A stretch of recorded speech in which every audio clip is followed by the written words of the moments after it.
গণভোটের আদেশ বাতিল হয়ে গেছে, সেহেতু আমরা 12 তারিখের আগে কঠোর আন্দোলনে নিব। কারণ আমাদের দেওয়ার জন্য ফিরে থেকে যাবে। আমি বিএনপি চিনি না, আমরা জামাত চিনি না, এনসিপি চিনি না, আমরা শুধু চিনি জুলাই যোদ্ধা। আমরা কিন্তু রাস্তায় নেমে যাব কিন্তু একদম, যতক্ষণ পর্যন্ত হাদি ভাই কি বলছে আমাকে গুলি করবে, গুলি করে না পর্যন্ত আমি সত্য বলে যাব। আমাদের এই সনদ, অধ্যাদেশ, এই সংস্কার যতক্ষণ পর্যন্ত মেনে না নিবে ততক্ষণ পর্যন্ত আমরা রাস্তায় থাকবো। প্রয়োজনে আবার জুলাই হবে, আবার জীবন দিব, তোমরা রাজপথ ত্যাগ করবো না। এই বিষয়টা বলে দিলাম স্পষ্টভাবে। ধন্যবাদ আপনাদেরকে। তারা সম্পূর্ণ একটা রাজনৈতিক দল। তা রাজনৈতিক দলকে কেন জুলাই যোদ্ধাদের পক্ষে শক্তি মনে করতেছেন?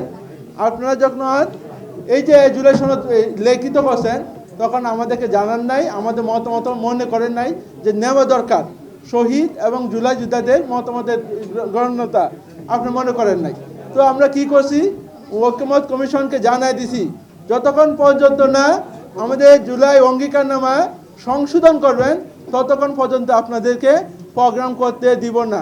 আপনারা কি দেখছেন, সংসদ ভবনের সামনে ঘেরাও কর্মসূচি হয়েছে, ওই দিন সারা রাত জুলাই যুদ্ধের অবস্থান কর্মসূচি করছে।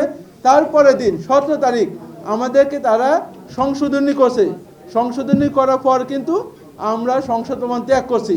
আর এখন কি, এখন জুলাই সনদ মৃত্যুর সময়, 12 তারিখে এই সনদের মৃত্যু ঘটবে। গণভোটের আদেশ বাতিল হয়ে গেছে, সেহেতু আমরা 12 তারিখের আগে কঠোর আন্দোলনে নিব। কারণ আমাদের দেওয়ার জন্য ফিরে থেকে যাবে। আমি বিএনপি চিনি না, আমরা জামাত চিনি না, এনসিপি চিনি না, আমরা শুধু চিনি জুলাই যোদ্ধা। আমরা কিন্তু রাস্তায় নেমে যাব কিন্তু একদম, যতক্ষণ পর্যন্ত হাদি ভাই কি বলছে আমাকে গুলি করবে, গুলি করে না পর্যন্ত আমি সত্য বলে যাব। আমাদের এই সনদ, অধ্যাদেশ, এই সংস্কার যতক্ষণ পর্যন্ত মেনে না নিবে ততক্ষণ পর্যন্ত আমরা রাস্তায় থাকবো। প্রয়োজনে আবার জুলাই হবে, আবার জীবন দিব, তোমরা রাজপথ ত্যাগ করবো না। এই বিষয়টা বলে দিলাম স্পষ্টভাবে। ধন্যবাদ আপনাদেরকে।